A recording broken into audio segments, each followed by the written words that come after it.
آج جو ہے سورہ قدر، اس کے بارے میں ہم لوگ پڑھیں گے، اس کا ترجمہ اور تفسیر۔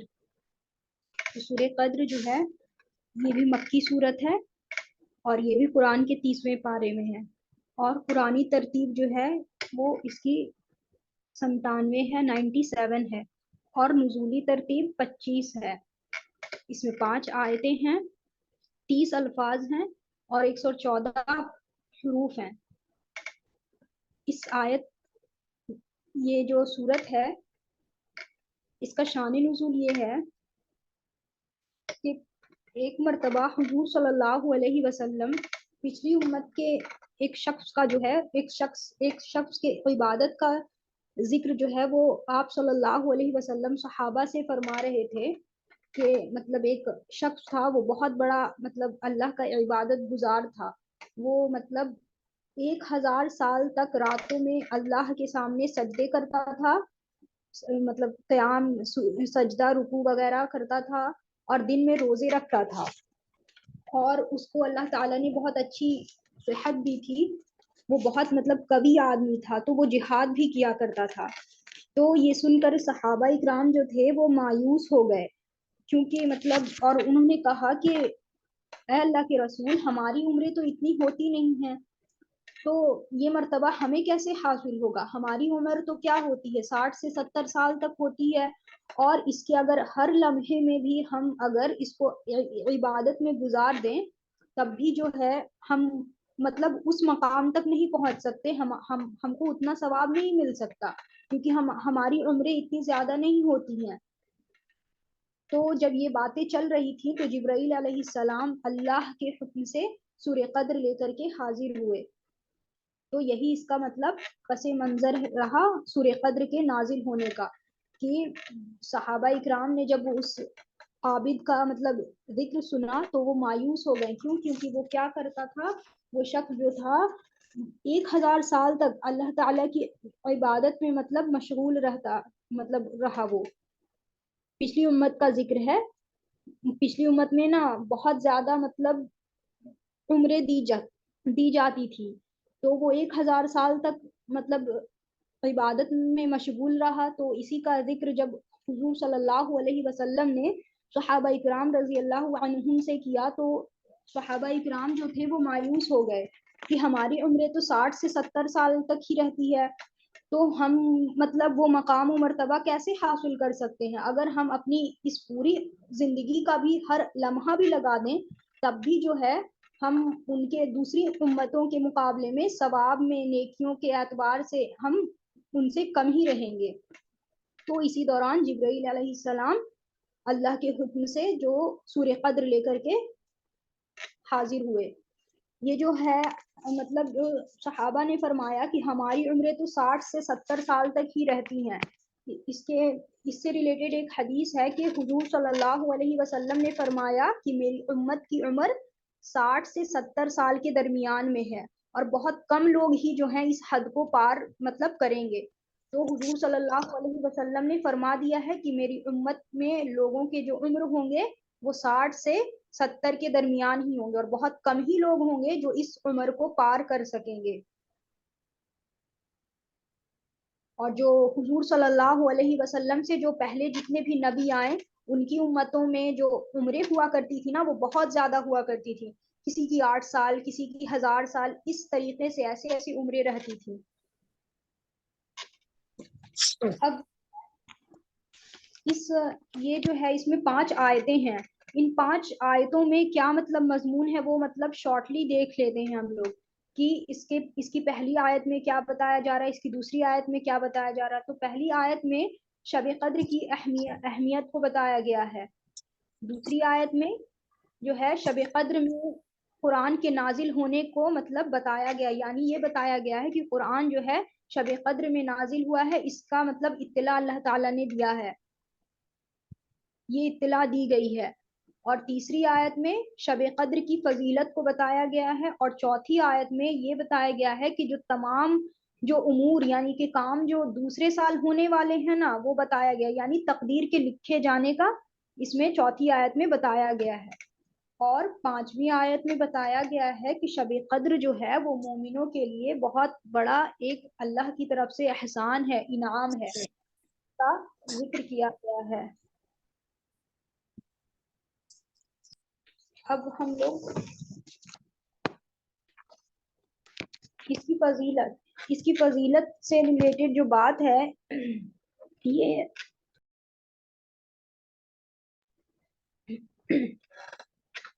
ایک ضعیف روایت ہے۔ اس کی فضیلت سے ریلیٹڈ ضعیف روایت اس کو کہتے ہیں جس کے جو وہ حدیث کہلاتی ہے ضعیف جس کے جو سند کے اعتبار سے جو ہو کمزور ہو۔ حدیث میں 2 پارٹ ہوتے ہیں، ایک سند اور ایک متن۔ سند کس کو کہتے ہیں؟ تو جس واسطے سے ہم تک حدیث پہنچا ہے اس کو سند کہتے ہیں، اور حضور صلی اللہ علیہ وسلم کی جو بات ہوتی ہے وہ متن کہلاتی ہے۔ جیسے فلاں صحابی رضی اللہ عنہ نے فرمایا، تو یہ جو جس واسطے سے ہم تک حدیث آ رہی ہے یہ والا پارٹ جو ہے وہ سند کہلاتا ہے، اور حضور صلی اللہ علیہ وسلم کی جو آگے جو بات ہوگی جو پوری حدیث وہ جو ہے وہ متن کہلاتا ہے۔ تو کوئی بھی حدیث جو ہے وہ ضعیف تب ہوتا ہے، اس میں کمزوری آ جاتی ہے جب اس کو بیان کرنے والے جو راوی ہوتے ہیں وہ اتنا وہ یہ آتھینٹک نہیں ہوتے، تو اس میں نا ایک طریقے کا ضعف آ جاتا ہے، ایک کمزوری آ جاتی ہے۔ تو کوئی بھی حدیث جو ہے وہ سند کے اعتبار سے جو ہے ضعیف ہوتی ہے، متن کے اعتبار سے ضعیف نہیں ہوتی۔ لیکن یہ جو ضعیف روایتیں ہوتی ہیں نا اس کو فضیلت کے اعتبار سے فضائل میں اس کو اہمیت دی جاتی ہے، اس کو قبول کر لیا جاتا ہے۔ تو اسی سے ریلیٹڈ فضائل سے ریلیٹڈ ایک حدیث ہے اس کی کہ اللہ کے رسول صلی اللہ علیہ وسلم نے فرمایا کہ جمعے کے دن جمعے کی نماز سے پہلے 3 بار اگر سورہ قدر پڑھ لی جائے تو اس دن جتنے بھی نمازی دنیا میں جہاں بھی نماز پڑھ رہے ہوں تو ان تمام کی تعداد کے برابر اللہ تعالیٰ نیکیاں عطا فرمائے گا۔ تو کیا فرمایا کہ جمعے کے دن جمعے کی نماز سے پہلے 3 مرتبہ سورہ قدر کی اگر کسی نے تلاوت کی تو اس دن جتنے بھی نمازی دنیا میں جہاں کہیں بھی نماز پڑھ رہے ہوں گے ان تمام کی تعداد کے برابر اللہ تعالیٰ پڑھنے والے کو نیکیاں عطا فرمائے گا۔ ایک دوسری روایت بھی ہے کہ وضو کے بعد اگر کوئی ایک بار سورہ قدر پڑھے تو اس کو اللہ تعالیٰ صدیقین میں شامل فرمائے گا، اور اگر 2 بار پڑھے تو اللہ تعالیٰ اس کو شہداء میں شامل فرمائے گا، اور اگر 3 بار پڑھے تو اللہ تعالیٰ اس کو انبیاء کے ساتھ اس کا حشر فرمائے گا۔ تو یہ فضیلت تھی سورہ قدر کی۔ اب سورہ قدر کا ترجمہ اور تفسیر۔ اعوذ باللہ من الشیطان الرجیم، بسم اللہ الرحمن الرحیم، انا انزلناہ فی لیلۃ القدر، کہ بے شک ہم نے قرآن کو شب قدر میں اتارا، بے شک ہم نے قرآن کو شب قدر میں اتارا۔ تو مفسرین نے لکھا ہے کہ قرآن جو ہے وہ رمضان کے مہینے میں لوح محفوظ سے آسمانی دنیا پر آہستہ نازل ہوا ہے، یعنی لوح محفوظ سے یعنی کہ 7ویں آسمان پر لوح محفوظ ہے، تو وہاں سے آسمانی دنیا پر یعنی کہ پہلی آسمان پر شب قدر میں نازل کیا گیا ہے۔ پھر آہستہ آہستہ جیسے ضرورت ہوئی ویسے ویسے قرآن جو ہے وہ مکمل 22 سال 5 مہینے 14 دن میں نبی صلی اللہ علیہ وسلم پر وہ اتارا گیا ہے۔ تو قرآن جو ہے رمضان کے مہینے میں لوح محفوظ سے آسمانی دنیا پر جو ہے وہ شب قدر میں نازل کیا گیا، اور پھر آہستہ آہستہ جیسی ضرورت ہوئی پھر پورا قرآن جو ہے 22 سال 5 مہینے 14 دن میں حضور صلی اللہ علیہ وسلم پر اترا ہے۔ دوسری آیت ہے وما ادراک ما لیلۃ القدر، اور آپ کو کچھ معلوم ہے کہ شب قدر کیا ہے؟ تو یہ انداز ہوتا ہے عربی میں یوز کیا جاتا ہے تب جب سننے والا بہت توجہ سے سنے، تو اس طریقے سے ہم لوگ بھی آپس میں جب بات کرتے ہیں تو کوئی چیز کو مطلب بتانا رہتا ہے تو کہتے ہیں ارے آپ جانتی ہو کہ وہ کیا ہے، تو وہی اسی طریقے سے اللہ تعالیٰ بھی مطلب کلام فرما رہا ہے کہ آپ کو کچھ معلوم ہے کہ شب قدر کیا ہے؟ لیلۃ القدر خیر من الف شہر، من الف شہر،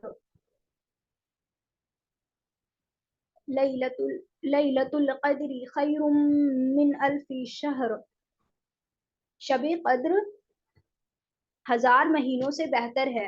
آگے اللہ تعالیٰ نے فرمایا کہ شب قدر 1000 مہینوں سے بہتر ہے۔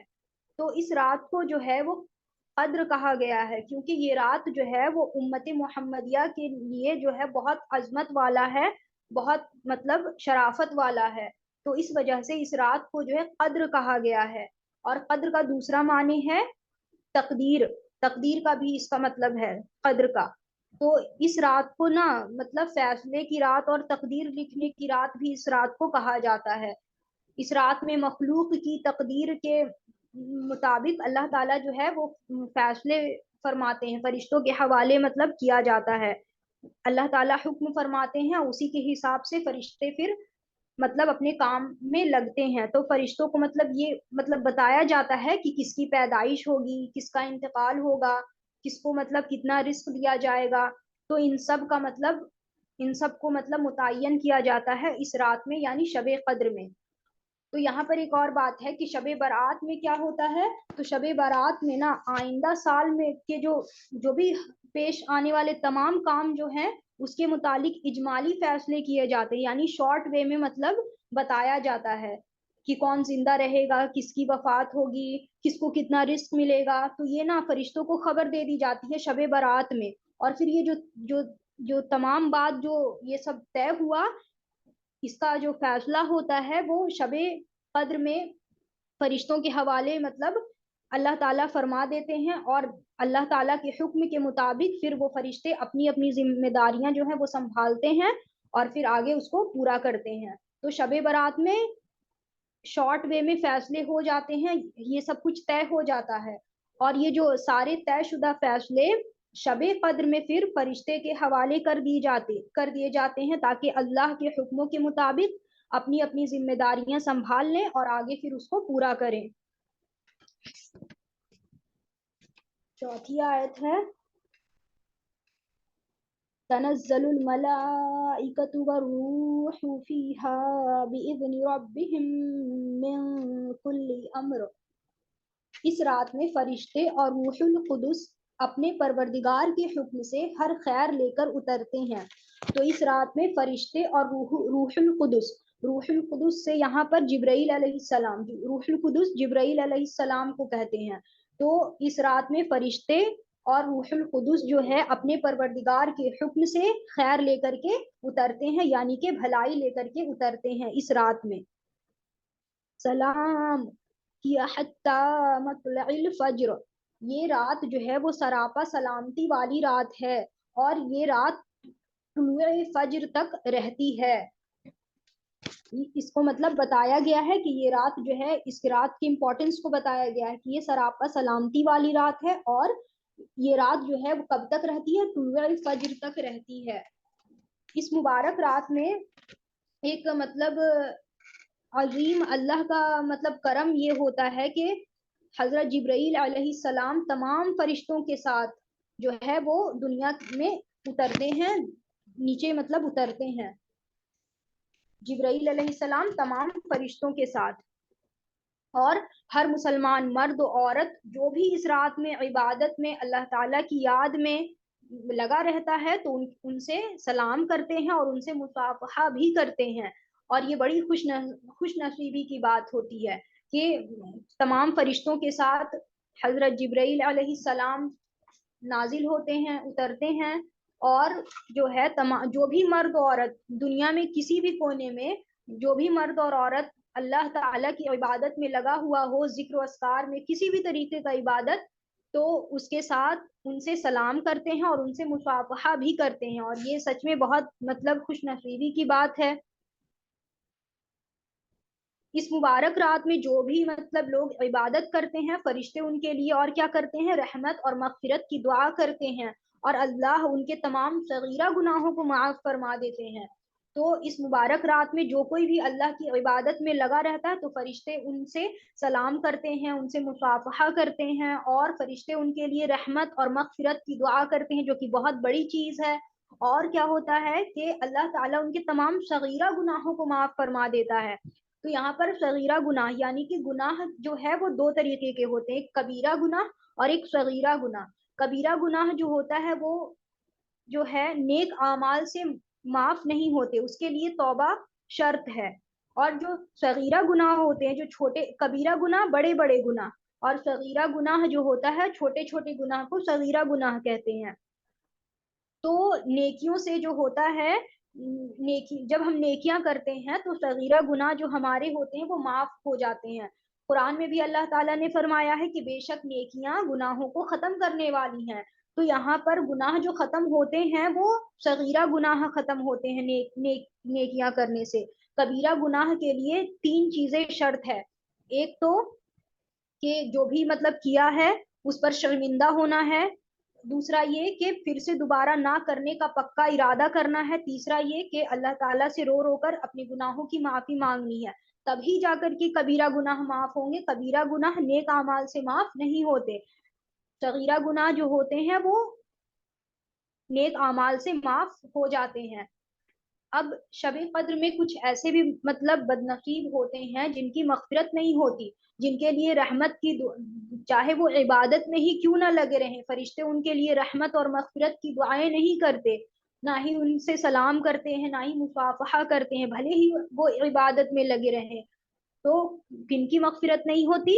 تو شرابی کی، والدین کا نافرمان جو بھی ہوگا اس کی بھی مغفرت اس رات نہیں ہوگی، رشتے ناطے کو توڑنے والا ان کی بھی مغفرت نہیں ہوگی، دل میں حسد، جلن، بغض، نفرت یہ سب پیدا مطلب رکھنے والا ان کی بھی مغفرت نہیں ہوگی، اور جادو ٹونا کرنے والا اس کی بھی مغفرت نہیں ہوگی۔ جادو ٹونا حرام ہے، اس سے کیا ہوتا ہے، دوسروں کو تکلیف پہنچتی ہے، دوسروں کو مصیبت میں ڈالا جاتا ہے۔ تو جادو ٹونا اگر جو کرتا ہے تو اس کی بھی اس رات میں عبادت جو ہے وہ قبول نہیں ہوگی، اس کی مغفرت نہیں ہوگی، اس کے گناہ معاف نہیں ہوں گے۔ شب قدر سے ریلیٹڈ حدیث ہے، حضور صلی اللہ علیہ وسلم نے فرمایا ہے کہ جو لوگ شب قدر میں ایمان اور یقین اور ثواب کی امید کے ساتھ عبادت کرے تو اللہ اس کے سارے پچھلے گناہ معاف کر دیتا ہے۔ تو یعنی کہ کیا ہے کہ جو بھی شخص ایمان اور یقین اور ثواب کی امید رکھتے ہوئے عبادت کرے تو اللہ اس کے تمام پچھلے گناہ معاف فرما دیتے ہیں۔ تو یہاں پر بھی جو پچھلے گناہ معاف ہوں گے وہ صغیرہ گناہ ہوں گے۔ یہ شب قدر کی امپورٹنس کو حضور صلی اللہ علیہ وسلم نے بتایا ہے کہ جو بھی ایمان کے ساتھ، پوری یقین کے ساتھ اور ثواب کی امید، اللہ سے ثواب کی امید رکھتے ہوئے اس رات میں عبادت کرے تو اللہ تعالیٰ اس کے تمام پچھلے گناہ معاف کر دیں گے۔ ایک بار ایک اور حدیث ہے کہ ایک مرتبہ جب رمضان المبارک کا مہینہ شروع ہوا تو حضور صلی اللہ علیہ وسلم نے صحابہ اکرام رضی اللہ عنہم سے فرمایا کہ تم پر ایک بابرکت مہینہ آنے والا ہے، وہ مہینہ ایسا ہے کہ اس میں ایک رات ہے جو ہزار مہینوں سے بہتر ہے۔ جو شخص اس رات کی برکتوں سے محروم رہ گیا یقیناً وہ تمام بھلائیوں سے محروم رہ گیا۔ تو ہمیں چاہیے، حضور صلی اللہ علیہ وسلم نے اس کی امپورٹنس کو بتایا کہ ایک بابرکت رمضان کی پہلے امپورٹنس کو بتایا کہ بابرکت مہینہ ہے، اس میں یہ مطلب ایک ایسا مہینہ ہے جس میں ایک رات ہے جو ایک رات ہے جو ہزار مہینوں سے بہتر ہے، اور جو بھی شخص اس سے اگر محروم رہا اس رات سے، اس رات کی برکتوں سے، تو وہ ہر خیر اور بھلائی سے جو ہے وہ محروم رہا۔ تو ہر شخص کو چاہیے کہ وہ اس مطلب عظیم رات میں عبادت میں مشغول رہے، تمام گناہوں سے اپنے کو بچائے، کیونکہ جب عبادت کا ثواب مطلب بڑھ جاتا ہے تو گناہوں کا جو وبال ہوتا ہے وہ بھی مطلب بڑھ جاتا ہے۔ تو ہمیں چاہیے کہ اس رات میں جتنی سے جتنی ہو سکے اللہ کی عبادت کریں، مغفرت اور ہدایت کی اللہ سے دعا کریں اور گناہوں سے بچیں۔ کیوں؟ کیونکہ یہ بابرکت مطلب ایک رات ہے جو 1000 مہینوں سے بہتر ہے. اور حضور نے تو یہ فرما دیا کہ جو اس رات کی برکتوں سے محروم رہا تو وہ یقیناً تمام بھلائی سے محروم رہا. حضور صلی اللہ علیہ وسلم نے فرما دیا تو کوئی مطلب شک باقی رہ جاتا ہے کیا؟ اب آگے کیا تھا کہ سلام ہی حتی مطلع الفجر، یہ رات جو ہے وہ سراپا مطلب سلامتی والی رات ہے. اور فرشتوں کی آوت اور جاوت جو ہے وہ سحری کے ختم تک باقی رہتا ہے. طلوع فجر یعنی کہ جب فجر کا وقت شروع ہو جاتا ہے تو سحری کا جیسے ہی سحری کا وقت ختم ہوتا ہے تو فجر کا وقت شروع ہو جاتا ہے. تو فرشتے کا آنا جانا کب تک لگا رہتا ہے؟ سحری کے وقت تک. جیسے ہی سحری کا وقت ختم ہوتا ہے تو فجر کا وقت شروع ہو جاتا ہے. تو پھر اب فرشتوں کا جو ہے یہ جو آوت جاوت ہے، آنا جانا، یہ مطلب پھر ختم ہو جاتا ہے.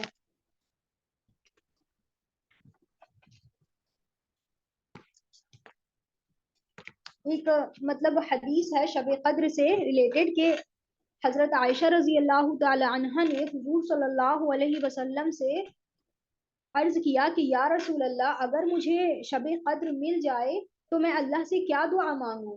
تو آپ صلی اللہ علیہ وسلم نے فرمایا کہ عائشہ تم یہ دعا مانگو اور اللہ سے مغفرت طلب کرو. کون سی دعا ہے؟ اللہم انک عفو تحب العفو فاعف عنی. اے اللہ، بے شک تو بہت معاف کرنے والا ہے، معاف کرنے کو پسند کرتا ہے، لہٰذا تو مجھے معاف فرما دے. تو یہاں پر جو دعا کے الفاظ ہیں اللہم انک عفو تحب العفو فاعف عنی، تو اگر اکیلے دعا مانگ رہے ہیں تو فاعف عنی پڑھیں گے، اور اگر بہت سارے لوگ مل کر کے دعا کر رہے ہیں تو فاعف عنا پڑھیں گے، اور لاسٹ میں یا کریم بھی لگا سکتے ہیں.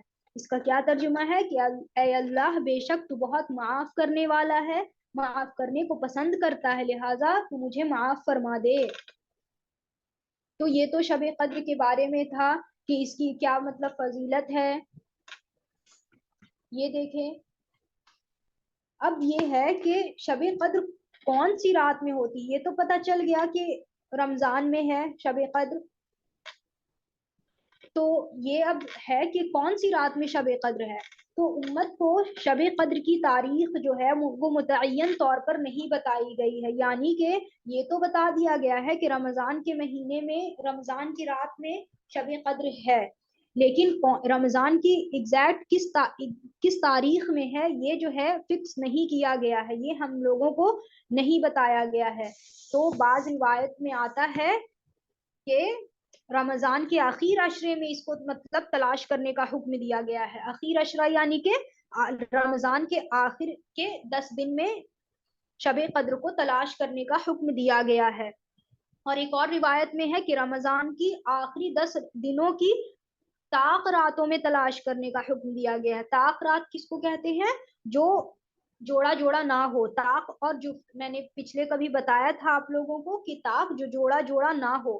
تو آخری 10 دنوں کی طاق رات، آخری 10 دن یعنی کہ 21 رمضان سے 30 رمضان تک، اور اس میں بھی طاق رات یعنی کہ آڈ والی رات جو جتنی بھی ہوگی، یعنی کہ 21، 23، 25، 27 اور 29، یہ 5 رات، انہی میں مطلب تلاش کرنے کا حکم دیا گیا ہے شب قدر کو رمضان کی آخری 10 دنوں کی طاق راتوں میں. تو یہ مطلب یہ یاد رہے کہ شب قدر ان 5 راتوں میں نہیں ہے، بلکہ کوئی ایک ہی رات ایسی ہوگی جو شب قدر کی ہوگی. اب وہ 21 کو بھی ہو سکتی ہے، 23 کو بھی، 25 کو بھی، 27 کو بھی، 29 کو بھی. تو یہی ہم لوگوں کو حکم دیا گیا ہے کہ ان 5 میں مطلب تلاش کرنے کو بولا گیا ہے. کوئی یہ مطلب اپنے سے فکس نہ کر لے کہ ہاں 25 کو ہی ہوگا یا 27 کو ہی ہوگا، اپنے سے نہیں، بلکہ ہمیں تلاش کرنے کا حکم دیا گیا ہے. ان 5 راتوں میں سے کوئی بھی رات جو ہے وہ شب قدر کی ہو سکتی ہے. یہاں پر ایک بات بتائی گئی ہے کہ اگر کوئی مسلمان جو ہے بالغ 20 سال تک شب قدر کو پالے تو اس کو 6666 سال سے زیادہ عبادت کرنے کا ثواب ملے گا، کیونکہ 1000 مہینے سے زیادہ عبادت کرنے، ایک رات میں اگر عبادت کریں گے تو وہ 1000 مہینے سے زیادہ عبادت کرنے کا ثواب ملے گا اس کو. اور یعنی کہ 83 سال 4 مہینے سے زیادہ ثواب، اگر وہ ایک رات صرف عبادت کر لے گا تو اس کو اتنا ثواب ملے گا. تو اگر کوئی 20 سال تک بھی اگر شب قدر کو پا لے تو اس کو اپنی پوری زندگی میں 6,666 سال جو ہے عبادت کرنے کا اس کو ثواب ملے گا. اور یہ جو فضیلت ہے یہ امت محمدیہ کو ملی ہے کہ عمر بھی کم ہو اور نیکیاں بھی بہت زیادہ مل جائیں. سبحان اللہ. تو یہ فضیلت جو ہے صرف امت محمدیہ کو ہی ملی ہے. اب یہ ہے کہ شب قدر کی رات کی پہچان کیا ہے. یہ تو ہمیں بتا دیا گیا کہ ان 5 راتوں میں سے کوئی ایک رات میں ہے. تو اس کی کوئی مطلب پہچاننے کی نشانی کیا ہے؟ تو یہ جو مطلب نشانی بتائی گئی ہے یہ حدیث سے ثابت نہیں ہے، بس مطلب بزرگان دین نے اپنی تجربے سے مطلب اس کا ذکر فرمایا ہے کہ اس رات جو ہوتی ہے نہ تو بہت زیادہ سردی ہوتی ہے اور نہ گرمی، مطلب میڈیم ہوتا ہے. اور اس رات میں کتے کی آواز سنائی نہیں دیتی ہے. یہ بات حدیث سے ثابت نہیں ہے، بس تجربے کے طور پر مطلب بتایا گیا ہے. اور مطلب اس رات کے بعد جو بھی مطلب جو سورج صبح ہوتی ہے تو جو سورج نکلتا تو وہ بہت زیادہ تیز نہیں ہوتا ہے. کیوں؟ کیونکہ فرشتوں کا مطلب آنا جانا لگا رہتا ہے، تو اس وجہ سے سورج جو ہے وہ بہت زیادہ اپنی تیز روشنی کے ساتھ نہیں نکلتا ہے. اور اس رات کیا ہوتا ہے کہ سمندر کا پانی جو ہوتا ہے وہ میٹھا ہو جاتا ہے. تو بس یہ پہچان بتائی گئی ہے تجربے سے، حدیث میں یہ بات نہیں ہے. تو یہ اللہ تعالیٰ کا بہت بڑا احسان ہے کہ ہماری عمریں بھی کم ہوں گی اور ہم نیکیوں میں جو ہے پچھلی امتوں سے بڑھ جائیں گے. تو الحمدللہ یہ صورت مکمل ہو گئی. آپ لوگوں کو کچھ پوچھنا ہے تو پوچھ لیجیے گا.